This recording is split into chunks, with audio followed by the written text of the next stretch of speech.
Hi, thank you so much for joining us. Welcome to CTEDD webinars. Today we're going to be having our second research webinar. So we are the Center for Transportation Equity, Decisions and Dollars. We're a university transportation center funded by the U.S. Department of Transportation.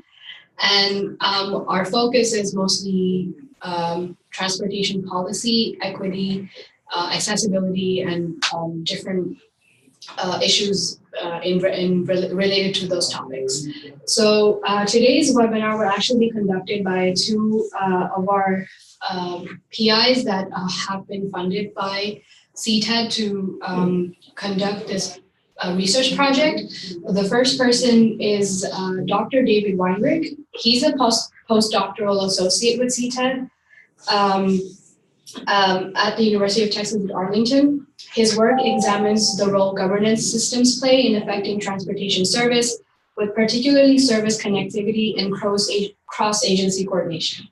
Dr. Weinreich has been the principal investigator of a US DOT-funded multi-university collaborative project, which is, of course, this one, examining governance of public transit agencies in the 200 largest US MSAs. This will fill a gap in the literature, creating an index of methods for cross-jurisdictional institutions and the role of governance in providing accessibility. Dr. Weinreich is also leading a study investigating the role of transportation network companies in public transportation and the obstacles to providing better cross-jurisdictional connectivity using the new technology. Additionally, he's leading a national analysis of toll road funding and governance, examining how different governing structures lead to specific funding decisions. He obtained his doctorate from the University of Michigan. He has received support from his work from the U.S. Department of Transportation, including an Eisenhower Transportation Fellowship, and has been published in Transportation Research Record and Public Works Management and Policy. So thank you, David, for being here. The second person I'd like to introduce is Dr. Thomas Skuzinski. He's an assistant professor of urban affairs and planning at the School of Public and International Affairs. His background spans both so he's at Virginia Tech, firstly. His background spans both planning and law and includes work in land use, housing, and tax policy. Broadly, he studies policy implementation and governance, focusing especially on explaining variation in the effectiveness and equity of land use and housing policies at the local, interlocal, and regional levels in the United States. Currently, Dr. Skuzinski is researching how deeply held values about solidarity and equality help explain the preferences of local elected officials toward interlocal cooperation in land use and economic development, a process in terms of the cultural cognition of governance. So thank you so much to both of you for joining, and welcome to the webinar. Thank you. Good to be here. So I'm just gonna give it over to David, Dr. David Weinreich, who's going to be taking over the presentation. All right.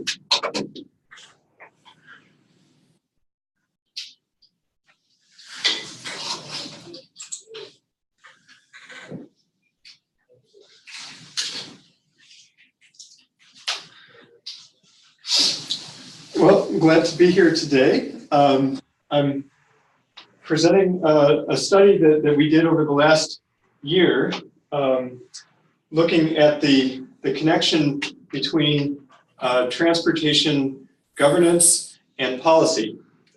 You might be surprised to find that there's actually very scant research on transportation governance. In many other fields, we recognize the role that governance plays in distributing services, like in schools and electricity, other infrastructure.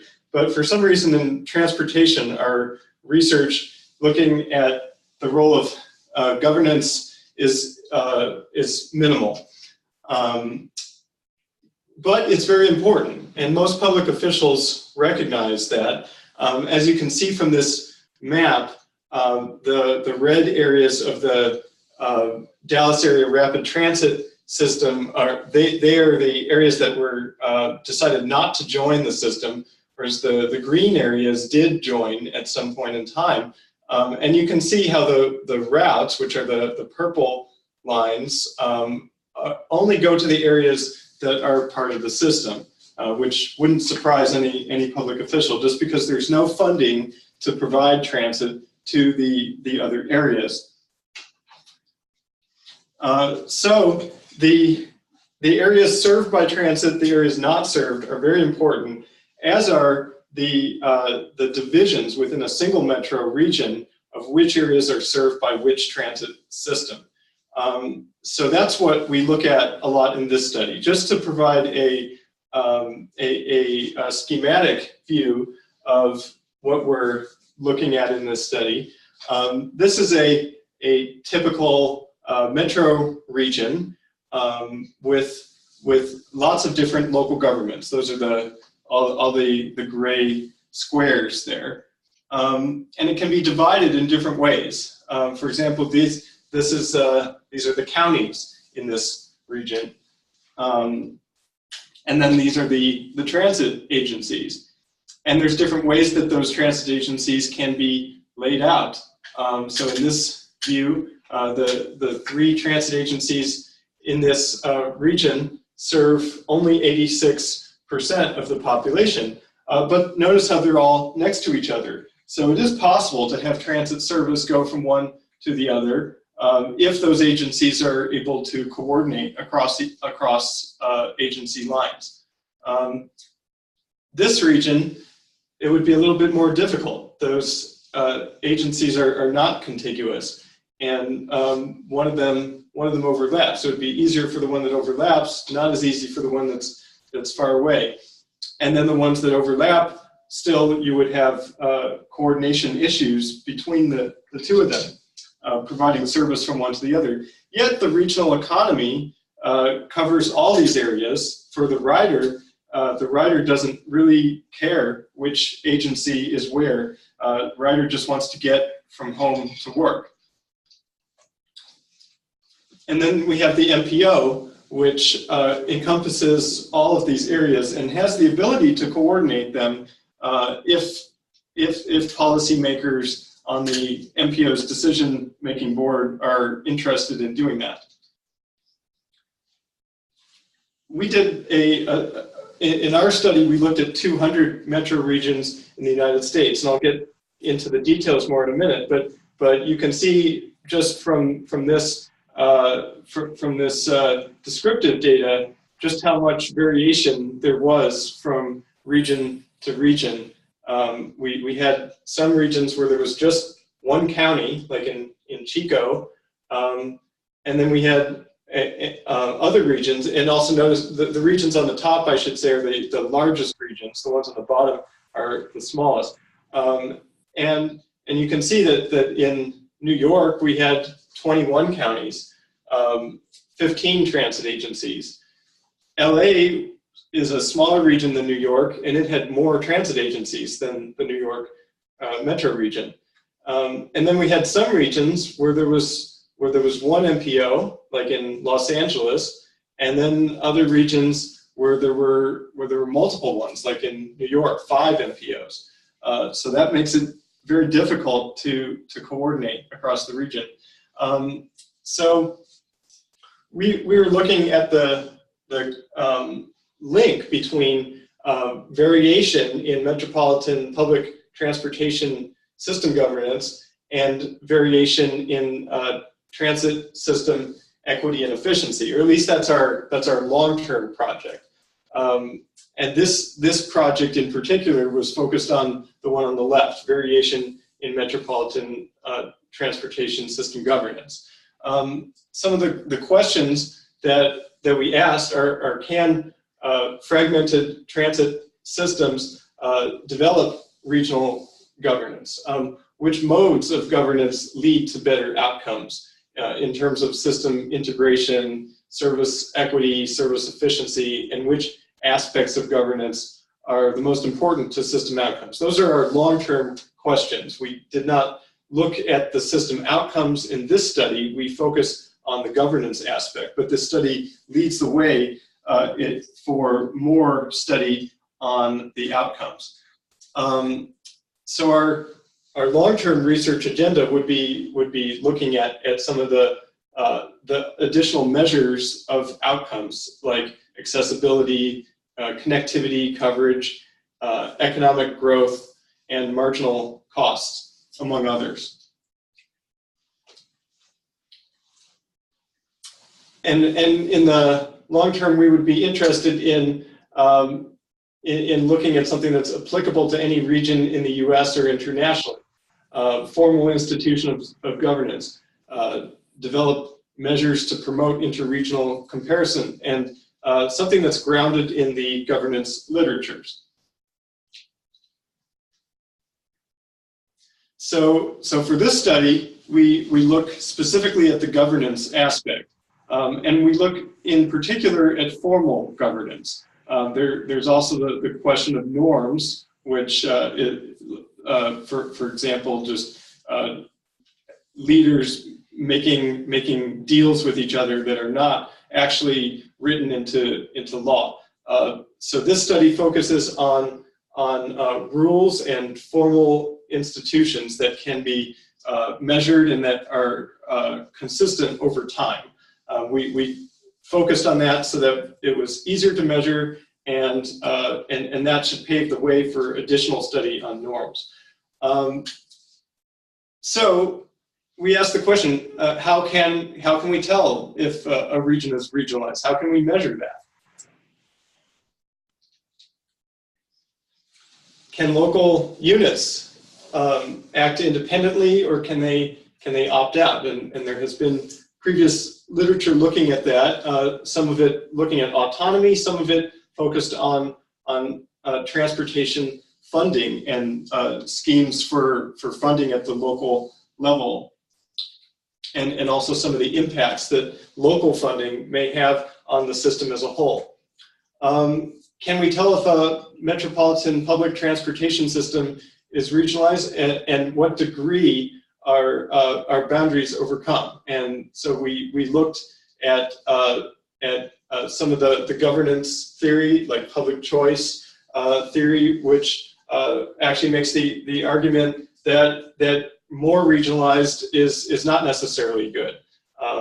And we're not arguing one way or the other that it's good or bad. We don't look at the outcomes in this study. We collect the data on the governance system. Additionally, we looked at networks literature, policy integration literature, service integration literature, and how transit systems can coordinate across system lines, and then also transit collaboration literature, looking at some of the aspects of how agencies can work together, and that gets a little bit more into norms.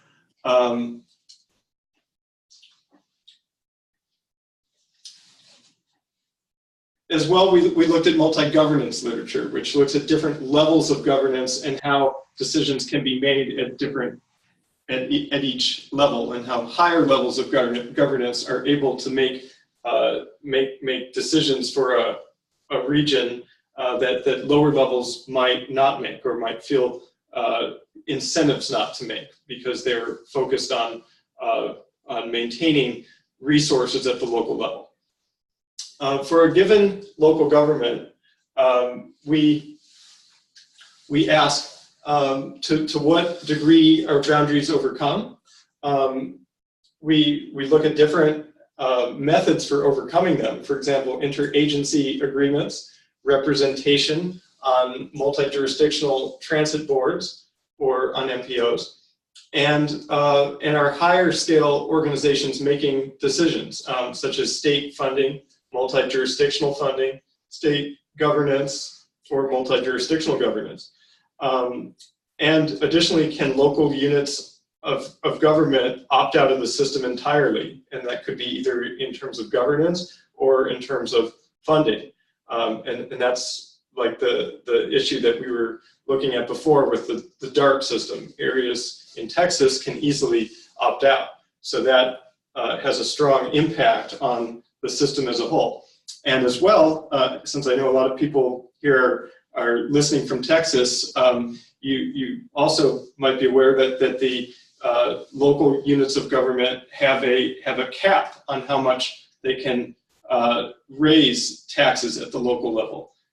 So issues like that have an impact on whether a local government can join the system at all, and also on whether they can coordinate with the system as a whole.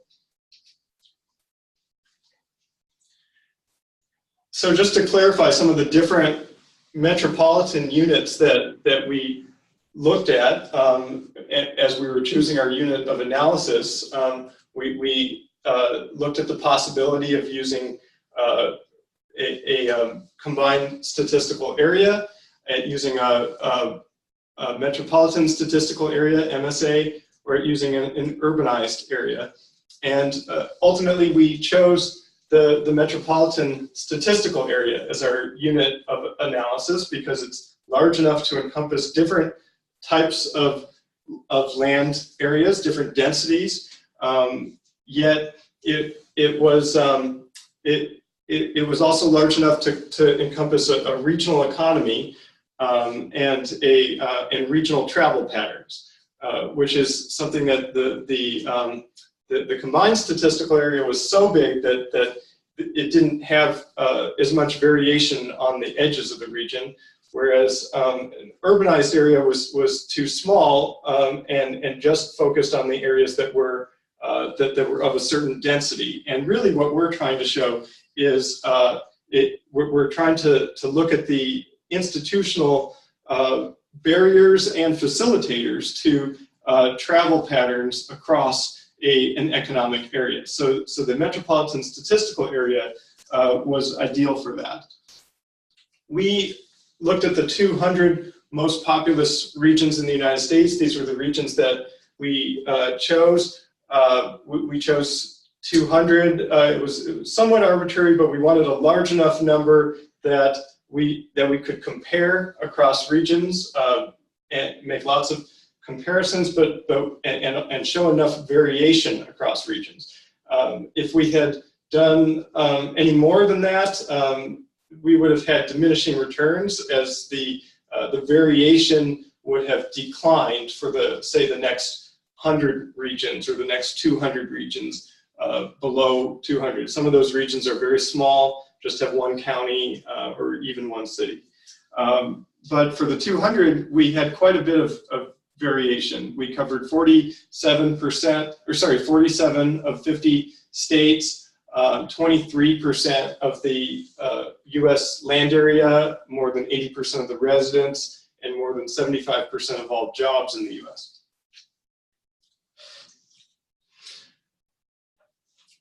So then we collected data on a number of different indices. The fragmentation measure, we developed two measures, one for fragmentation and one for regionalization of the region. So the fragmentation measure, we used principal component analysis to discern the variation from region to region. And we chose to use measures of raw counts of organizational units, HHI indices of local governments, population, and jobs, and raw counts of the number of states in the region. Some regions have, most regions have one state, but some have multiple states. You have a region like Philadelphia that has at least 4 states in the region, which makes it very difficult for coordination of transit systems. So that's the fragmentation measure, and this was what we found across the US in terms of fragmentation. So the areas that are red are the highest levels of fragmentation. These are the ones that have the most divisions of governments from within the region. You have a region like Chicago that has over 500 municipal governments in the region, some of them very small, like villages, towns. So some of them might only be a couple blocks large. And then you have regions like Los Angeles, where you have over 10 million people living in Los Angeles County. So there's a huge amount of variation in terms of fragmentation. Then we developed a regionalization measure. We collected data on some of the things we were talking about before, like specifically interagency agreements, formal conjunctions, which are when you have somebody sitting on the decision-making body of two different agencies. That could be MPO to municipality, MPO to county, transit agency to municipality, or transit agency to transit agency. So this would be somebody from the, say the county sitting on the MPO board, or somebody from the transit agency on the municipality board. This can facilitate decision-making from and coordination across agencies, according to the governance literature. We also looked at state governance of transit agencies. Obviously, if the state is governing the transit agency directly, then you're going to have fewer divisions of the transit system, or at least it's possible for the state government, much easier for the state government to run a coordinated system over a large geographic area than it would be for, say, a city or a village. We also looked at multi-jurisdictional funding of transit agencies. Any public officials especially know how important funding is for determining whether agencies can coordinate. And like we were seeing with the DART example at the beginning, those areas that were not part of the DART system are not able to coordinate. And those are the areas that are not paying, right? So if you have a multi-jurisdictional funding system in place, say like a multi-jurisdictional local option tax, then it becomes much easier for the region to coordinate, to develop a coordinated plan. We also looked at state funding of transit services. Just like it would be easier for a multi-jurisdictional funding source, it would also be easier for a state funding source to facilitate coordination. We looked at the ability of local units to opt out of the system. And we also looked at the share of the MSA population served by transit and the share served by the MPO as measures of how regional the governing system is. And I just want to be clear about this. We're not saying that this means that the transit system is well coordinated. We're looking at the governance here. So we're looking at how strong the regionalizing institutions are that would allow agencies to develop a regional system if they wanted to. That's what we're looking at. So that's what we call it, the regionalization measure. How strong are those regional institutions for developing public transit? The ones on this map here, this is the variation that we found from region to region. The ones that are blue are the strongest regional institutions for transit. The ones that are red are the weakest. So you can see that certain areas, especially in California, they were very strong because they have so many of their decisions are made at the county level, which is in contrast to Texas or Michigan or Wisconsin, places where the decisions are often made at the city level. Cities decide individually whether they want to join a transit system or create one. So that just creates a lot more regionalization in California. They also have state funding sources that they provide to local levels, a lot of them distributed at the county level. So what that means is that you have over an entire county, you have an area that is covered by that funding and by that governing system. And this was a scatter plot of some of the results that we found. And you can see in the bottom half of the scatter plot, the bottom two quadrants are the areas that had high fragmentation. The ones on the right are the areas that had high regionalization. So you can see that the bottom two quadrants, a lot of them are smaller, especially the ones on the left. Those areas like Anchorage or Sioux Falls, North Dakota or South Dakota, these are areas that were small enough that they didn't have a lot of fragmentation in their system, and therefore they didn't have a strong need for regionalization. Areas on the right, in the bottom quadrants, those are areas that were that had one jurisdiction, but a lot of them are larger. Places like Las Vegas and Honolulu are fairly large regions, over 1 million people, but they only have just a few jurisdictions. In fact, Honolulu only has one jurisdiction. On the top half of the scatter plot, we have the regions that have lower fragmentation. I'm sorry, higher fragmentation. These are regions that a lot of them are larger, and they're the more complex regions that demand a lot more attention. The ones on the left did not have great regionalizing institutions in place. These are ones where a lot of local governments could opt out of the system, multiple state governments. These are areas where there were not as many conjunctions from transit agency to transit agency, just to generalize. And then on the upper right quadrant, a lot of the areas from California as well as Florida, and areas on the East Coast that had state transit systems in place. California and Florida both had county level systems, and also Atlanta, Georgia.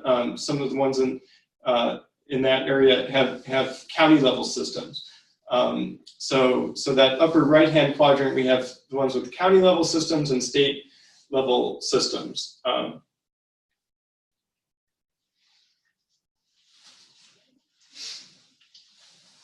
And this was looking at high fragmentation and high regionalization. So the areas, a lot of those ones that were on the upper right-hand quadrant are the areas in blue here. And then we also show on this map the areas that have high fragmentation but low regionalization, and those are the areas in red. This map only shows the high fragmentation regions, those upper two quadrants.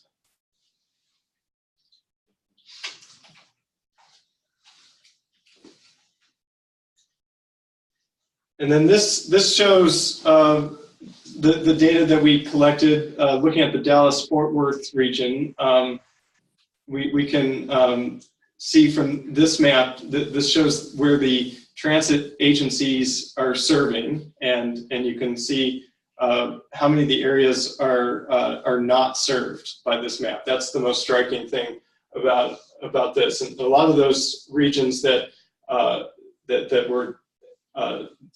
have low regionalization have this issue where there's not there's large parts of the region that are not served at all, and then there's also not strong connections between the different transit agencies in the region, like Dallas area rapid transit, for instance, and the Fort Worth transit system only have the Trinity Rail Express rail line connecting them. They have very low amount of connections connecting those areas, and you also have, like, say, from Dallas to Denton, there is a connection with the DCTA train, but it's not, there aren't a lot of connections. There's just a few, and you have to transfer from one to the other. So this is showing how one of the reasons why that's the case is because we have a system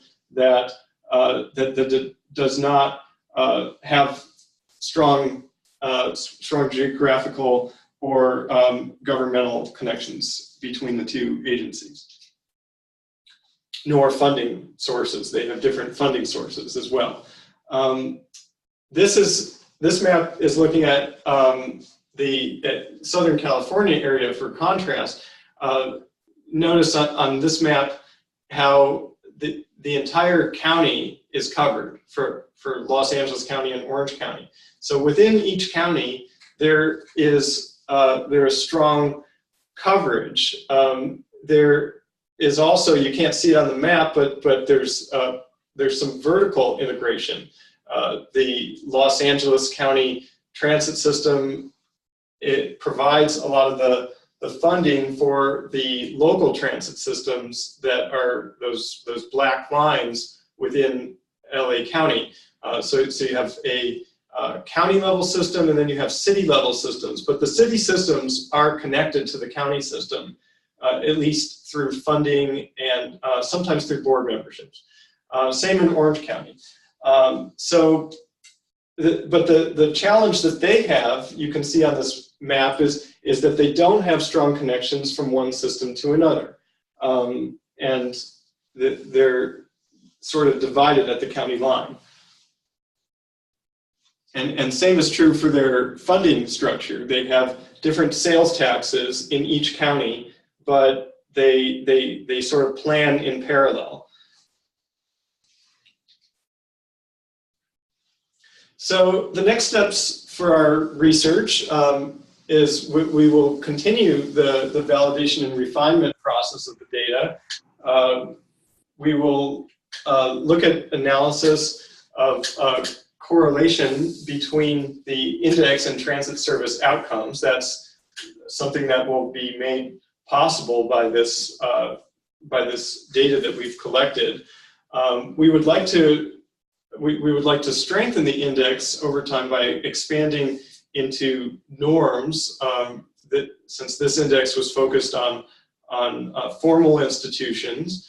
And we would also imagine doing more research, similar indices, looking at capital projects or other policy areas. This index was focused on operations data, not capital data, because capital data varies a lot over time. You have one new federal program come around, and the data would be all different. That program ends, and same thing.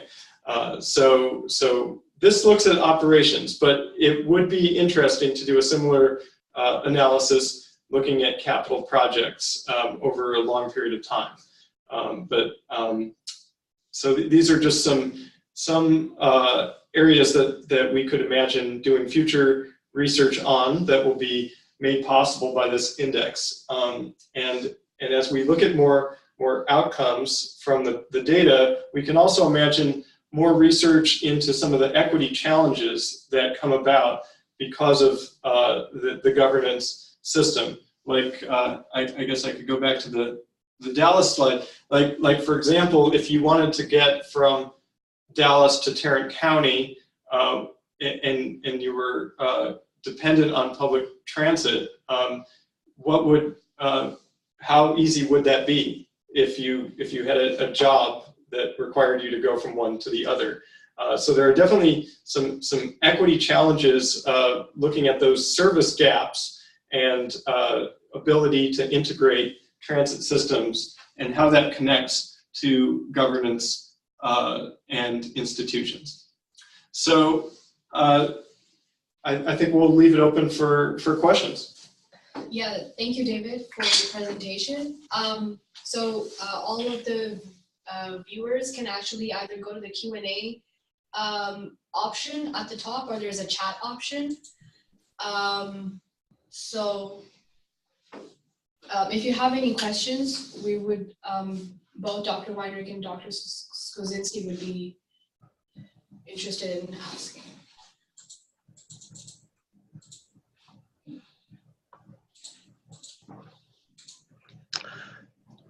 Abia, this is Tom. I just wanted to add one quick point. So can you hear me okay? Yes, we can. So similar to any of the University Transportation Center funded projects, there is a report underlying all of this work that goes into quite a bit more detail, both about metropolitan public transportation systems in general, about like the organization of these transit agencies, MPOs, local governments, and that also details in quite a lot more the way that the measures were calculated, just for people who might be interested in like really specific pieces of what exactly was included in the data and how were different variables measured. So that will be posted on, I believe, the website for CTEDD, and likely in a few other places. But if there are specific interests that any of you would like to discuss with us, feel free to email us to go over some of the more specific areas, especially as you have time to sort of sit with what you've seen today from us. Right. Thank you, Tom, for that addition. I'm also waiting for any other questions that someone might have. There was one question that was actually, okay, hold on, there's a question right there. So one question we have is, I want to ask if there is any pattern emerging between the regionalization or fragmentation scores and the spatial geography MSAs. For instance, LA, you said, has 1 MPO and 2 counties, and New York has 5 MPOs. Yeah, so David, did you want to take that, or should I? Tom, did you want to say anything about that? Yeah, so going to Ahmad's question, and I hope I'm pronouncing your name right. So to some degree, it was already included in the fragmentation score because we did weight everything according to population shares, employment shares, and area shares. So that kind of gets at this idea of how is the metro area spatially organized. So to the degree someplace looks more fragmented, that would be incorporated directly into the index. So a big part of what we use there was not just raw counts, but were the Herfindahl-Hirschman indices that David had mentioned. And what those basically do is treat the metropolitan area as if it's a market. So this is a measure that's commonly used by scholars who study metropolitan governance, and emphasizes the concentration of population, employment, anything that would matter to you according to the different organizational geographies within the metropolitan area. So that was incorporated somewhat in the measure already. So that's where you could say that someplace like Chicago is not just fragmented because of the number of units it has, but because even though we tend to think of Chicago as a very dominant city, there are actually a lot of suburbs around Chicago, for example, that have a lot of the employment and that carry a lot of the population. So Chicago is actually quite a bit more polycentric than people might think when you look at the metropolitan statistical area as a whole. So that's one part of the answer to your question. The other is that the addition of these measures and getting them into a really good geodatabase, which we think of that as kind of one of the key contributions of our work, really, because that hasn't been done before at this kind of scale. We haven't yet had the chance to do some things like hotspot analyses, things that would help us understand, for example, do all of the Midwestern MSAs, which tend to have a certain pattern to their organization, do those tend to have specific regionalization scores, for example, that cluster in an area on our index. So hopefully that helps answer your question somewhat. There's also a question about, can we get a copy of the slides? Definitely you can. That will be posted with the report. I think we're posting it both as a PowerPoint and a PDF. And then this presentation eventually will be going up on the YouTube channel for CTEDD. And Ahmed, I want to add to Tom's answer there. There are connections between fragmentation and regionalization, but you can only go so far with it, because like for example, if you had a region with, let's say like Chicago, where you have over 500 local municipalities, there's only so regionalized that they can be, because they can have a transit agency, but that covers all of that, but it's going to be a lot more difficult for them to do that. Or they can have conjunctions between cities and each other, or cities and transit agencies. But it might be difficult for them if they have enough counties to be able to bridge those divides. But on the other hand, the state government, say in Chicago's case again, the state government created a regional transit authority in that region that covers most of the region. So even though it's difficult for them, they were able to do it, but only because the state government stepped in and did it. So I think you almost need to look at them as two separate measures. One is not predictive of the other, is what I'm trying to say. And they both exist in space, but one does not. You can't correlate them and say, well, an area that's more fragmented is automatically going to be this much more regionalized. Thank you both for your answers.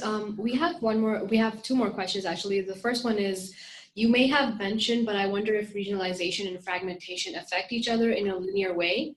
Is it the case that more local autonomy means more fragmentation, or not necessarily? Have you found any ways to address these issues?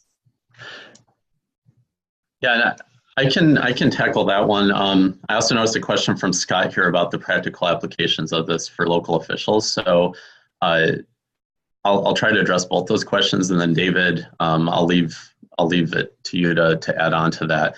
For Tahira, and I really hope I'm getting your name right, but this builds on what David had just talked about, the notion of regionalization and fragmentation affecting each other in a linear way. We really had tried to avoid that problem in the way that we constructed the two measures.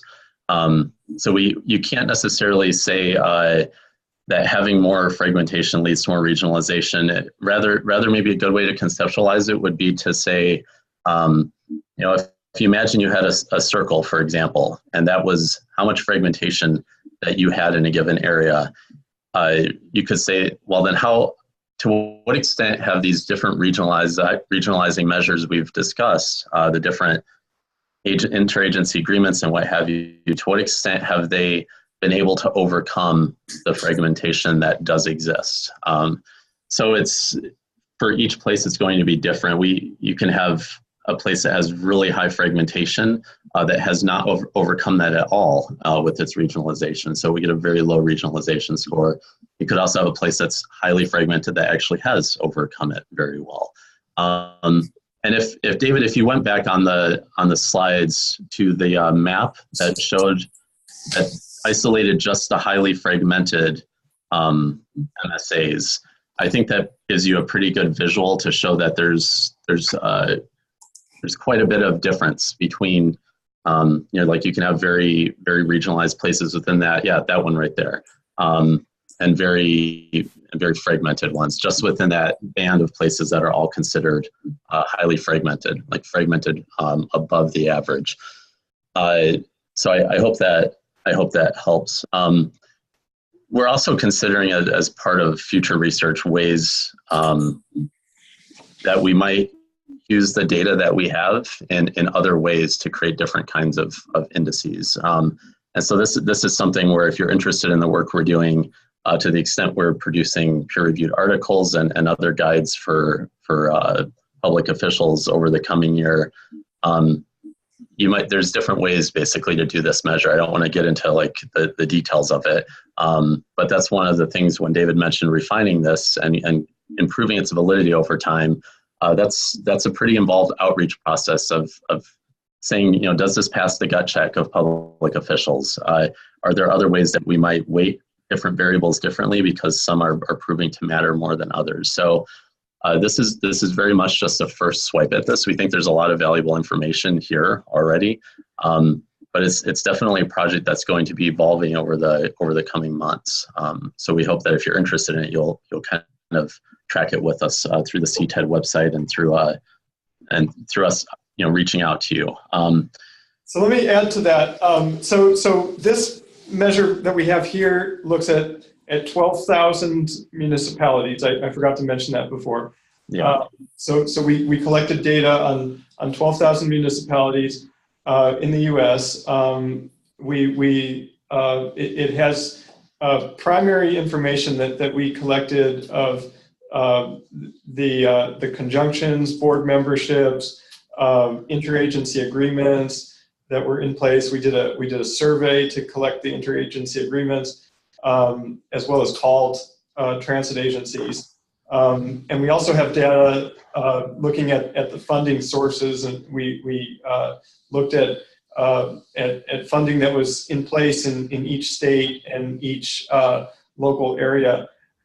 So we have a lot of primary data here that this is just the tip of the iceberg of what we could do with it. But the fragmentation and the regionalization measures are they are interesting to look at together, but one does not predict the other, not in a linear way. But what's more important is that we have variation here.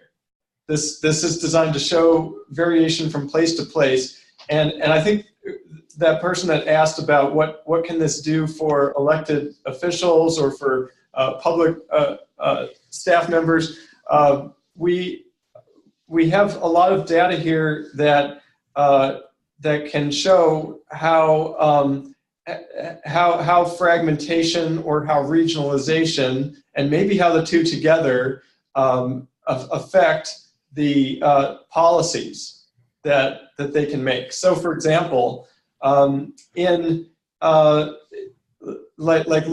at the Dallas-Fort Worth region, and you can see right there that a state policy changing how local funding can be collected would have a major impact on cities' ability to provide more regional transit. Additionally, let's say state policy were to stay exactly the same. This study helps highlight cases where more interagency agreements or more conjunctions might be able to help bridge some of those gaps. Yeah. So David, the only thing I would add to that, I'm not sure what the characteristics are of the local government that Scott might work for, that he might be working with. So tell us. Well, it's fine. So for example,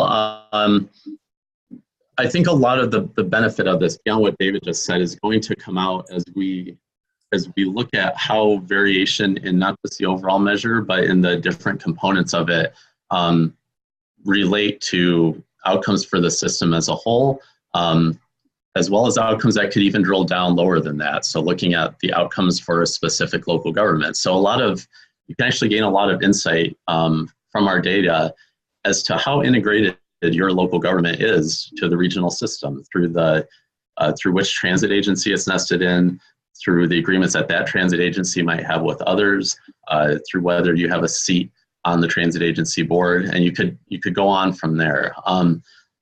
But thinking specifically of local officials, as we start to make these connections between the measures we have here and the outcomes that are important in terms of transit, it might become really evident, for example, that in metro areas where there's representation of local governments on transit agency boards, that the decisions that they make actually promote much higher levels of regional equity.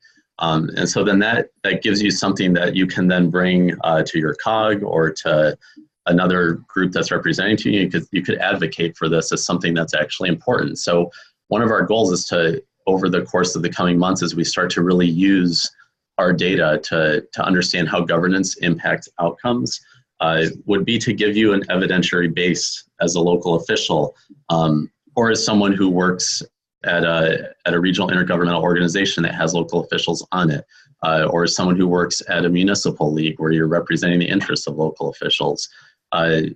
We really are interested in having evidence that actually helps us understand what are the best ways to integrate local governments into this system, or is there a benefit to them being integrated into it at all? We have plenty of data on where are there transit agencies that are nested within local governments instead of being multi-jurisdictional. So we'd be able to gain insights into what's the marginal value of being a multi-jurisdictional transit agency instead of one that's just nested within a single local government. So again, in terms of like the practical application, beyond what David said of just having the data that you can use that we already have, that can be easily linked up to any census data that you might have. It's FIPS coded, all of that. It would be like over the coming months, what are the pieces of evidence we can provide that are going to help you make the case for how you want to be involved in the metropolitan public transportation system. And I would also say one of the important aspects of this is comparability. So you can look at this data and look at look at other counties that have similar demographics or similar levels of fragmentation, and be able to see like, well, how are they managing to quote unquote regionalize their system given similar circumstances, and what types of ideas are there that we could implement in our area. So I think that's for public officials, I think that's a very important element of this. Some of these things need to be solved at the state level.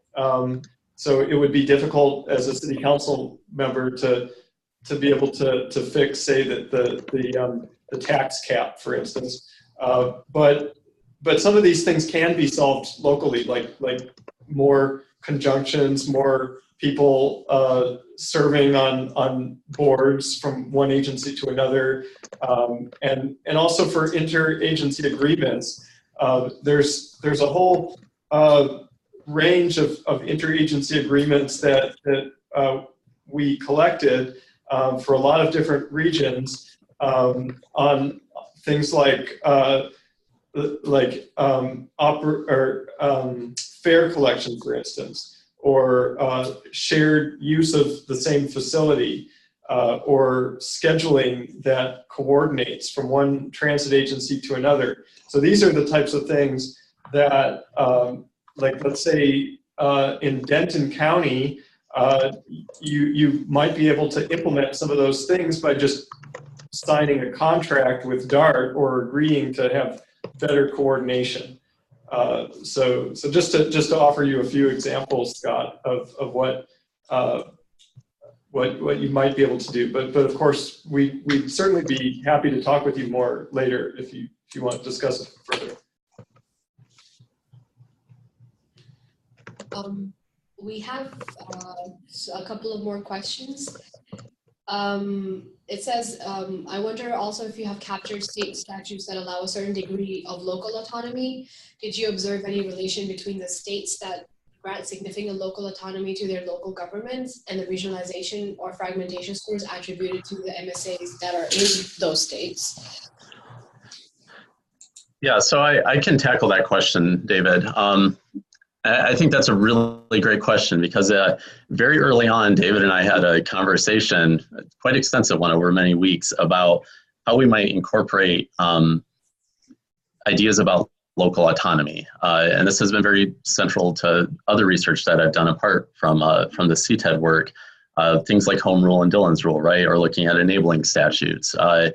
So one of the difficulties we kept coming across with local autonomy and incorporating it is that one, sort of the primary actors in a lot of our data points were not the local governments, but were the transit agencies. And so our focus kind of shifted towards, yes, collecting data at the local government level for a lot of practical reasons, but recognizing that the transit agency and the variation at that level and in the institutions they had was going to really matter in operational decisions. So because our focus was formal institutions of transit operations, that meant discounting local autonomy a little. There's also been work that shows that even in places where you can say that home rule exists in two states, for example, that the interpretation of that by local governments that have home rule powers, for example, varies widely. So even though you have the institution of home rule there, it was hard for us to see enough evidence that suggested it operated one way or the other, that it promoted localism clearly, or that it promoted regionalism in decision making. And the same was true for Dillon's rule and for enabling statutes. So in the next phase of our work, there's multiple phases, obviously, they're coming up, but one of them, as David mentioned, is investigating informal institutions, which would be norms. And part of that would be taking this concept of local autonomy and trying to discern for the officials who are working in this given metropolitan statistical area, what is their perception of local autonomy, and how much do they think they have? And I think that would be a really important variable to include in future work. It gets at that idea of the state and the local government and how transit agencies are mediating that maybe. So I think it's important to include, but it was one of those that was difficult to include as just a home rule versus non-home rule. Enabling statute being present for a given policy versus not being present. So it was hard to incorporate as a legitimate formal institution that we could say that theory was consistently predicting would have a specific effect. Well, the other thing is autonomy, let's say local autonomy. Local can mean at the village level, or it could mean at the regional level. So anything below the state level is quote unquote local. Autonomy, to define that a little further, can mean a whole range of powers. So let's say that you have a statute that offers cities the ability to opt out. That would be local autonomy. But so would a statute that allows counties to develop a county level sales tax. Or so would a statute that allows multiple cities, like in Dart, or multiple counties, like in Denver Regional Transit District, to create their own transit system with elected officials. That would all be local autonomy. So I think the term is it's a little problematic. So rather than say that this area has local autonomy and this one doesn't, we looked at the actual powers that were granted by the state. So that's what our variables capture, looking at the funding, ability to do multi-jurisdictional funding or multi-jurisdictional governance. So those are some of the powers that we looked at specifically. All right. Unfortunately, we have run out of time, and so we won't be able to take any more questions. Tom, do you have anything else to add, or? Other than just thanking everyone for their time and interest. Really appreciate it, and I hope you'll stay in touch with us and the work that we're doing going forward. Thank you. And I just want to thank everyone for listening, and if you have any further questions, or if you want to see a copy of the report, just let us know. I'd be happy to talk with anyone on the phone if you like, if you have further questions as well. Yeah, and these are the email addresses of the PIs involved, PIs and co-PIs, so please note them down. Feel free to contact them with any more questions that you might have. Like David and Tom mentioned, we are going to be uploading this whole presentation to YouTube and our website. And once we have a link, we will send it out to everyone so that everyone has a copy. And if you have any questions, again, you can email these people, or you can even go to our website and contact any of us. So you can even email the main CTEDD email address. So thank you again for your time, and we'll see you at the next research webinar. Bye. Bye.